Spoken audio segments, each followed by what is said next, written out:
Ms. Clarke, I'd like to start with you, if I could, and talk a little bit about the First Amendment. You've written that in the midst of this pandemic, religion has been used as a pretext, that's your word, to challenge public health restrictions. You've been particularly critical of the United States Supreme Court in a case called Roman Catholic Diocese of Brooklyn versus Como. That was a case involving Orthodox Jewish communities and some Christian communities in which a majority of the court found that the state of New York had unevenly and indeed in a discriminatory fashion applied COVID restrictions to the Jewish community and to some of the Christian communities. In particular, the per curiam decision of the court says that the governor, that's the Cuomo, specifically targeted the Orthodox Jewish community and gerrymandered the boundaries of red and orange zones, those are the restrictive zones, to ensure that heavily Orthodox areas were included. And they go on to say that the challenge rules can be viewed as targeting the ultra-Orthodox Jewish communities. Now, you said of this opinion that this is a newly configured Supreme Court, one with justices who place religious freedom above all caps, even in the context of a deadly pandemic. Are we to take from that you think it is okay for executive officials to target religious communities, religious minorities in particular, in this case Orthodox Jews? No, Senator. I think religious liberty is important. I think fighting religious discrimination is important. This is something I've done throughout my career. So how do you explain, then, your criticism of this decision? You think that the court should have permitted the governor to continue to target the Orthodox Jewish community and to engage in disparate treatment of that religious minority? Religious discrimination is always wrong. It's something I've fought throughout my career. I do think there's some novel issues that have arisen amid the deadly pandemic, and I have expressed views about the steps that I think public health officials needed to take to help bring down the death rate and to help save lives. That would be the extent of my commentary there, but religious liberty is important, and standing up against religious discrimination is something I've done throughout my career, Senator. Do you think that religious associations, synagogues, churches, mosques should be treated less favorably than secular institutions?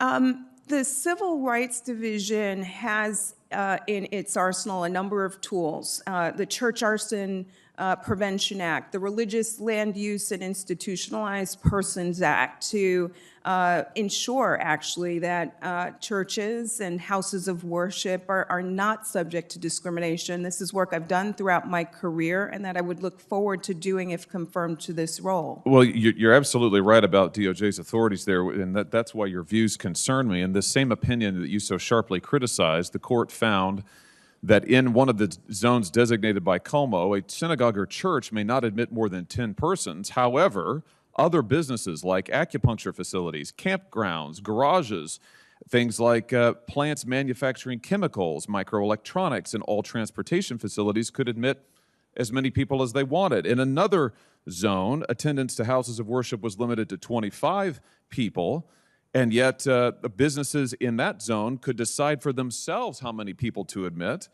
The district court found that a large store in Brooklyn could literally have hundreds of people shopping there on any given day, and yet a synagogue or a church could have no more than 25 people. The court concluded from this that not only was this not equal, this was actually disparate treatment on the basis of religion, but you criticized this as elevating religious liberty, as putting it above public health, when in fact these synagogues and churches were being treated in a discriminatory fashion. How do you square that?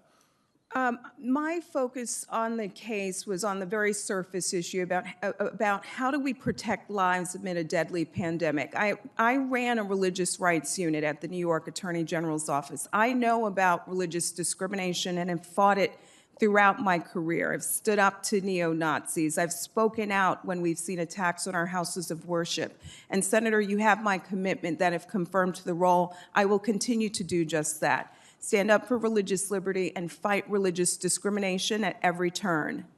Did you speak out when the governor of New York was targeting Orthodox Jewish communities for disparate treatment? So severe and significant that the Supreme Court of the United States rebuked him and said it was a constitutional violation. Well, I did not work on this case or have an But you commented on opportunity this to engage. case at quite some length and took the Indeed. opposite opinion.